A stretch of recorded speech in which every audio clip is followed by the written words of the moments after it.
Olá, querida mulher, é muito bom estar com você mais uma vez para o nosso curso de liderança. Todas nós, quando queremos servir a Deus, quando nos dispomos a servir a Deus, nós precisamos de pessoas ao nosso lado.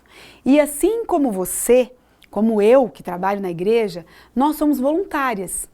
Voluntárias no sentido de que nós não somos assalariadas e precisamos de outras pessoas que também se coloquem à disposição para fazerem a obra de Deus, para fazerem o trabalho de Deus. E vejam, não é fácil a gente administrar as voluntárias. Nós precisamos pedir sabedoria e direcionamento para que nós possamos utilizar esse recurso humano que vai estar à nossa disposição e sob a nossa liderança, para que a gente possa fazer um bom trabalho para Deus. Então aqui nós temos algumas dicas, né? Para começar, foi feita uma pesquisa em 1991, com mais de 100 pastores de criança e diretores de Ministério da Criança em igrejas de cidades grandes. A pergunta era a seguinte: qual é a maior necessidade ou o maior problema enfrentado em seu ministério? E sabe qual foi a resposta de 62% desses pastores? Recrutar líderes, ou seja, conseguir pessoas dispostas a entrarem no ministério, a trabalharem no ministério e a liderarem no ministério. Então, quando nós encontramos pessoas dispostas, nós precisamos ter sabedoria e direcionamento de Deus para podermos administrar essas pessoas, de modo que elas não desistam, mas que elas continuem. E se elas desistirem, que não seja por causa do nosso papel, do nosso trabalho, né? Então, aqui nós temos algumas dicas, né? Algumas orientações sobre como administrar esses voluntários, como identificar esses voluntários. Então, um bom voluntário, uma pessoa que está disposta a servir, ela normalmente é uma pessoa educada, que é flexível, as coisas não precisam ser sempre do jeito dela, na hora que ela quer, como ela quer. Precisa ser uma pessoa que gosta, que quer trabalhar em equipe. É claro que tem determinados ministérios que não exigem grandes equipes. Tranquilo. Outros já precisam de equipes maiores, mas é importante que a gente tenha bons relacionamentos, que a gente saiba lidar com as pessoas. É importante que essa pessoa seja confiável, alguém a quem você pode colocar ou atribuir uma tarefa e você sabe que vai ser feita, e alguém a quem você possa confiar até muitas vezes valores, segredos que você sabe que ficarão ali guardados, ninguém vai ser exposto, nenhuma situação vai comprometer o trabalho, porque é alguém confiável. E alguém que demonstra entusiasmo, o mínimo de entusiasmo, de interesse, de vontade, né, para fazer o trabalho de Deus. Vejam, uma das ferramentas que nós temos para recrutarmos líderes e voluntários é o seminário do Inventário dos Dons Espirituais. Nesse curso já apareceu, eu não sei se já apareceu ou se vai aparecer ainda, mas um seminário só para a gente aprender a identificar os dons. Então, se você não viu essa parte ainda, corre lá para você ver. Entre as aulas do curso, tem uma aula só sobre como identificar esses dons. É muito importante que as pessoas que vão trabalhar no ministério, elas tenham um pouco, pelo menos, né, de identificação com aquele ministério. Que um dos dons daquela pessoa esteja relacionado àquele ministério. Agora, o que eu vou fazer primeiro? Se eu preciso montar uma equipe de trabalho para trabalhar, seja no Ministério da Mulher, no Ministério da Criança, no Clube de Desbravadores, no Ministério Jovem, não importa. Orar, claro, isso é fundamental. Ninguém que pretende trabalhar para Deus pode fazê-lo sem oração, sem conversar com Deus, sem colocar diante de Deus a nossa necessidade, os nossos desafios e assim por diante. E se permitir ser orientado por Ele, né? Então você vai definir suas áreas de necessidade, você vai desenvolver a descrição do trabalho. Esses são passos que às vezes a gente acha, ai que bobagem, não precisa disso, ou isso faz diferença.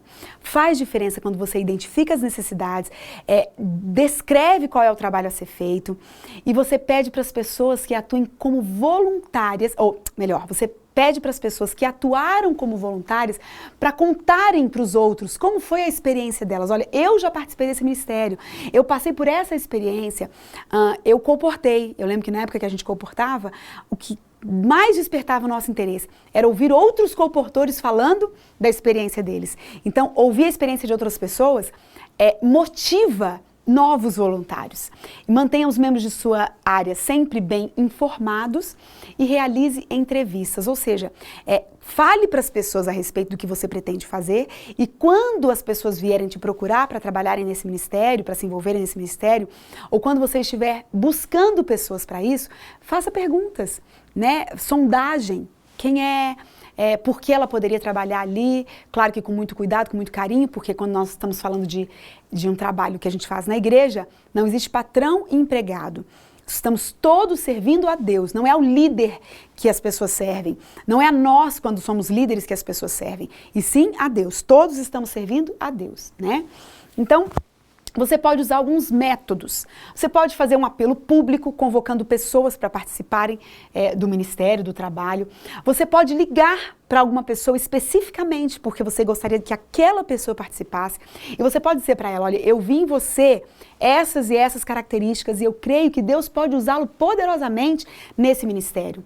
Você pode também pedir para que pessoas que já estão trabalhando com você convidem novas pessoas para trabalharem, né?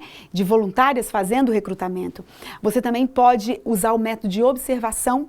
A gente chama também de olheiro. Então você vai olhar, analisar, identificar possíveis pessoas para trabalharem nesse ministério. Você pode pedir para que a liderança da igreja te ajude a indicar essas pessoas, a falar para você quem você acha que poderia ajudar, que poderia trabalhar, né? E você pode ir de um por um. Olha, você se interessa, você gostaria. São formas de você encontrar pessoas para trabalhar como voluntário no seu ministério. Em Eclesiastes capítulo 4, do verso 9 ao 12, diz assim, ó. É melhor ter companhia do que estar sozinho, porque maior é a recompensa do trabalho de duas pessoas. Se um cair, o amigo pode ajudá-lo a levantar-se. Mas pobre do homem que cai e não tem quem o ajude a levantar-se. Um homem sozinho pode ser vencido, mas dois conseguem defender-se. Um cordão de 3 dobras não se rompe com facilidade. No trabalho para Deus, nós precisamos entender uma coisa. Deus nos chama para trabalharmos para Ele. E Ele quase nunca vai te chamar para fazer alguma coisa sozinho. E quase sempre você vai precisar estar junto com outras pessoas. No trabalho de salvar pessoas, Deus está nos salvando também. Então, estarmos juntos e nos relacionarmos é algo definitivamente necessário e importante se queremos fazer um bom trabalho para Deus. Então, reúna a sua equipe e entenda que quando trabalhamos juntos, nós podemos fazer um trabalho muito melhor para Deus, né? Quando um cai, o outro levanta. Nós temos então a abordagem de equipe. As equipes provêm equilíbrio e treinamento recíproco. O que significa isso? Quando você treina uma equipe, ali mesmo você encontra uns que vão ajudar os outros. Melhoram o planejamento das equipes e o acompanhamento. As equipes geram energia entre os voluntários e as equipes provêm oportunidades para o treinamento de liderança. Vejam, quando você trabalha com pessoas e você tem uma equipe de pessoas trabalhando, dali mesmo surgem as demandas, as perguntas, as respostas. Então, a gente aproveita todo o potencial humano que nós temos para então fazermos um trabalho da melhor forma possível. Motivação, veja, as pessoas precisam ser encorajadas. Não tem nenhum ser humano no mundo, ainda que ganhe o melhor salário do mundo e que seja a pessoa mais famosa do mundo, que acorde todos os dias muito animada para fazer o trabalho que ela tem que fazer. Todo ser humano tem dia que está desanimado, tem dia que está desestimulado. Você, líder, também vai ter seu dia de estar desestimulado, de estar desanimado, mas para e pensa. Se você estiver assim, você pode buscar na fonte. Não é porque você está cansado que você precisa desistir. Eu ouvi esse pensamento outro dia. Se você está cansado, só para e descansa. Mas veja, você precisa ser alguém que vai incentivar as pessoas que estão trabalhando com você a continuarem motivadas. Busque a motivação em Deus, no Espírito Santo, em outras pessoas também, mas seja sempre um motivador do trabalho das pessoas. Essa é uma regra aqui muito importante. Dê 90% de encorajamento e 10% de correção. Líder, é muito importante que quando você tiver que fazer uma abordagem para chamar a atenção de alguém a respeito de alguma coisa que ela fez e que não foi apropriada, que essa pessoa antes de saber qual é a observação que você tem a respeito do trabalho dela, saiba o quanto você a admira, o quanto você aprecia o trabalho que ela faz, o trabalho e o serviço que ela presta. Porque se você não deixa isso claro, quando você aborda a pessoa simplesmente para fazer uma crítica, isso pode ser um desestímulo e isso pode levar a pessoa a desistir e a não querer mais trabalhar no ministério. E lembre-se, nem sempre as pessoas vão, 100% das pessoas que estiverem com você, vão querer estar com você o tempo todo ou não vão jamais desistir do ministério. Mas se essas pessoas desistirem, que não seja por sua influência, que seja por influências externas e não porque você foi alguém que o inimigo usou para fazer aquela pessoa desistir. Então, seja aquele que incentiva, que encoraja, que corrige também. Porque a Bíblia fala que Deus corrige aqueles que Ele ama. Mas que a pessoa que você está corrigindo saiba muito bem o quanto você a admira também. Destaque as formas pelas quais Deus está usando os dons dessa pessoa. Às vezes a gente tem um olhar muito aguçado para aquilo que é negativo e nem tanto para aquilo que é positivo. Mas vamos deixar Deus ministrar o nosso coração e mostrar para nós o que Ele tem feito. Vamos pedir para Ele manter os nossos olhos abertos para que a gente possa ver o quanto Ele tem agido através da nossa vida e da vida das pessoas que estão conosco, trabalhando conosco, né? É muito importante que uma equipe liderada, ela seja muito bem comunicada, que a comunicação aconteça muito bem. Então você tem que avisar antecipadamente as líderes-chave e o grupo como um todo sobre as coisas que vão acontecer. Você pode repetir as informações, não há problema, tem gente que não tem paciência para repetir. Repita quantas vezes for necessário, né? E se for necessário, se você entende que vai enriquecer o trabalho, crie um manual, mostrando ali as diretrizes, os apontamentos, as atividades a serem feitas, né? Customize o seu material para você incluir esse material, esse manual, você pode colocar a filosofia do ministério, regulamentos e procedimentos da igreja, a localização dos materiais, pessoas de contato e número de telefone. Tem pessoas que elas são tão organizadas que elas conseguem fazer tudo isso aqui. Então, se você criar um material, você pode colocar tudo isso no seu material, né? Qual é a filosofia, quais são as regras, quais são os regulamentos, o procedimento. Você pode, se você tem um ministério que vocês têm material, você pode catalogar esse material, colocar alguém especificamente para cuidar desse material, desse acervo, né? Desse patrimônio, muitas vezes, que é o que você vai lançar mão para possíveis projetos, programas e coisas que vocês vão fazer. No seu material, você ainda pode ter os períodos e locais de treinamento, as reuniões da equipe, a data de aniversário dos voluntários e também artigos especiais a serem lidos. São ideias do que você pode colocar num possível material para regulamentar o trabalho e a atividade da sua equipe, tá? Siga essas diretrizes para você poder delegar. Você é líder, então você não vai fazer tudo sozinho ou sozinha. Você vai delegar tarefas. Então você vai determinar o que deverá ser delegado e o que não deverá ser delegado. Então isso eu mesma vou fazer, isso eu vou pedir para que outras pessoas façam, certo? Você deve delegar responsabilidades e, muito importante, você deve demonstrar que você confia na pessoa que você delegou. Dê voto de confiança. Dê para as pessoas autonomia para elas agirem, para elas crescerem, para elas avançarem. Você não vai durar para sempre. Se você não treinar pessoas, né? Se você não formar pessoas para continuarem esse legado de liderança, quando você se for, acaba ali. Então, dê voto de confiança para as pessoas, projete as pessoas mais adiante que você. Jesus falou para os discípulos, vocês vão fazer coisas maiores do que as que eu fiz. Então não se preocupe em receber o reconhecimento das pessoas. Se eu disser para outra pessoa, a ideia vão dizer que foi dele, que não foi minha. Não, vamos deixar essas bobagens de lado, né? E vamos focar no avanço da obra, no avanço da causa. E essas coisinhas pequenas, elas perdem a importância, né? Quando você delegar uma tarefa, especialmente para alguém que você está delegando pela primeira vez, monitore essa tarefa, promova os voluntários a lugares onde eles possam se destacar, não tenha medo de sombra, deixe as pessoas crescerem, você vai ver que tem pessoas que têm mais potencial até do que você, veja isso com alegria. Entenda que isso está sendo usado para a honra e glória de Deus e para o avanço da causa de Deus. E treine voluntários potenciais como possíveis sucessores em seu ministério, que foi o que eu falei para vocês agora mesmo. Então não faz sentido um trabalho que termina comigo. se eu lidero uma equipe, se eu estou à frente de uma equipe, ali naquela equipe eu já tenho que ver líderes potenciais, aos quais eu vou treinar, aos quais eu vou dar voto de confiança e aos quais eu vou projetar com o meu poder de influência para que eles vão mais além do que eu fui, né? Apoio. O maior apoio que você pode dar aos seus voluntários é compreender-lhes as situações e limites. Ou seja, você vai observar o que você pode, o que você não pode pedir, o que você pode, o que você não pode delegar, os desafios que você vai dar, certo? Incentivar o crescimento espiritual. Você vai estar ali para facilitar o trabalho, para providenciar os recursos para que eles possam executar as tarefas que você colocou. Você pode criar um centro de materiais para esses voluntários. Olha, aqui vocês vão encontrar todos esses materiais à disposição de vocês para fazerem o que vocês precisam fazer. Você pode definir um local onde os voluntários vão poder ficar e você pode, sempre que possível, gratificar. Quem sabe com uma refeição muito gostosa, com presentes, com bonificações. A gente não vai pagar salário, a gente está devendo a Deus para sempre. E o nosso trabalho é para Ele. Mas nós podemos dar incentivos materiais, porque isso é legal, porque isso fortalece o grupo, o vínculo. E isso mostra que assim como Jesus aprecia o nosso trabalho, nós apreciamos o trabalho das pessoas que estão conosco.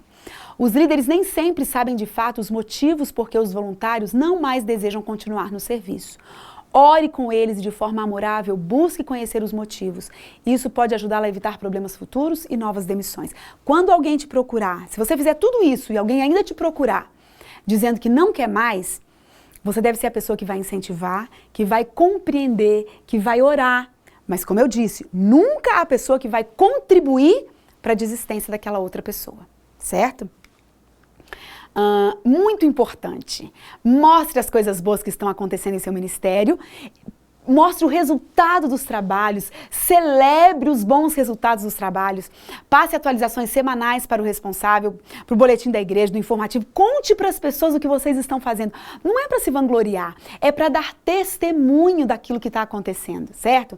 Você pode pedir ao pastor para orar pelos voluntários, você pode colocar fotos e eventos no informativo da igreja, você pode apresentar um vídeo para a igreja, não importa, você tem várias formas de divulgar o trabalho do seu ministério, mostrar o que vocês estão fazendo, não para honra e glória das pessoas, para honra e glória de Deus e para dar testemunho. Então, aqui nós já estamos na parte final da nossa aula, nós temos um treinamento sugestivo em 3 passos. Com base nas escrituras, você vai dizer o porquê nós vamos fazer o que vamos fazer, vamos manter as pessoas no rumo que nós definimos, na meta que nós traçamos, e vamos pedir para que os nossos voluntários treinem novos voluntários. Você pode usar esse termo voluntário, ou pode usar outros termos, né? Mas que líderes treinem novos líderes, que heróis formem novos heróis e assim por diante, certo? Então, é muito importante que cada pessoa que se dispõe no serviço saiba o que ela deve fazer, o que ela deve ser e que ela tenha conhecimento do que é o trabalho dela, certo? Então, o que ela deve saber para ela se colocar à disposição no ministério? Conhecer o seu dom espiritual ou os dons espirituais. Ela precisa estar bem familiarizada com a declaração da missão ou de missão. Ela precisa ler e compreender as doutrinas da igreja e ela precisa saber orar. Tudo isso aqui é coisa que qualquer pessoa pode fazer. Então, antes de entrar num trabalho da igreja, é importante que a pessoa saiba qual é o dom dela, quais são os dons que ela tem e que ela também possa descobrir os seus dons ao longo do trabalho, né? E que ela entenda a missão da igreja, qual é a missão, a grande missão que Jesus nos deu, que essa é a missão da igreja, que ela conheça as doutrinas da igreja e que ela saiba orar. Orar até as crianças sabem, né? Também é importante compreender que Deus deseja que as mulheres estejam envolvidas na missão da igreja. Receber o certificado de conclusão dos cursos de liderança, se possível. Então, olha, nós estamos aqui fazendo esse curso de liderança. Esse curso tem o potencial de dar um certificado se você fizer o curso todinho. Então, se uma pessoa vier, se uma mulher, por exemplo, vier trabalhar no Ministério da Mulher, é interessante que ela faça esse curso de liderança, porque assim ela vai se preparar melhor para servir. e compreender Tito 2, de 3 a 5, e a importância de atuar como orientadora de mulheres de todas as idades. Você pode conferir lá na sua Bíblia, Tito 2, de 3 a 5. Essa passagem já apareceu em outras aulas do nosso curso. Eu vou deixar aqui, eu não vou falar para vocês agora. Se você não viu ainda, você vai ver, mas você pode conferir na sua Bíblia. O fato é que nós podemos atuar como orientadora de mulheres em todas as faixas etárias, né? Agora, o que nós devemos fazer? Ter fé em Cristo como nosso Salvador, dedicar tempo para ler o regulamento e a palavra de Deus, manter uma vida consistente de oração, ter paixão por servir as mulheres e outras pessoas também, e articular a sua fé, ou seja, não deixar a sua fé morrer. Você tem que continuar alimentando a sua fé, exercitando a sua fé, deixando que ela cresça, né? E o que nós devemos ser? Se uma mulher quer servir a Deus, no Ministério da Mulher, no Ministério da Igreja, em qualquer outro ministério, dentro da igreja, ela deve ser apaixonada por servir outras mulheres e outras pessoas. Ela deve ter o anelo de desenvolver o caráter cristão. Ela deve ser repleta do Espírito Santo. E ela deve ter um compromisso com o propósito de Deus de trazer pessoas para a sua família e de ensiná-las a crescer. Isso aqui, o que ela deve saber, o que ela deve ser, o que ela deve fazer, é só o que nós cristãos, seguidores de Cristo, devemos ser, saber e fazer. Nada de muito diferente, nada de muito além do que um cristão que se propõe a fazer a vontade de Deus deve fazer, né? E para terminar essa nossa aula sobre como administrar esses voluntários, como formar essa equipe, nós temos uma citação. O Senhor tem uma obra para mulheres, bem como para homens. Elas podem ocupar os seus lugares em sua obra nesta crise, e Ele realizará por intermédio delas. Elas podem fazer em famílias uma obra que os homens não podem fazer, obra que alcança o íntimo da vida.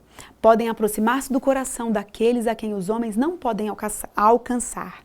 O seu trabalho é necessário. Queridas, não se esqueça de que Deus te criou com um propósito muito claro e bem definido. Através de você, Ele pode alcançar pessoas. Enquanto você trabalha para Ele e treina pessoas para trabalharem para Ele, Ele está salvando você, está salvando as pessoas que você está liderando e vai usar esse trabalho para salvar outras pessoas também. Só se entregue, só se coloque à disposição. Faça a sua parte, dê o seu melhor. Esse curso já é um grande passo, né, nesse preparo para você servir a Deus. Mas continue, não pare nunca. E você vai ver que Deus vai fazer coisas extraordinárias através da sua vida. Deus te abençoe.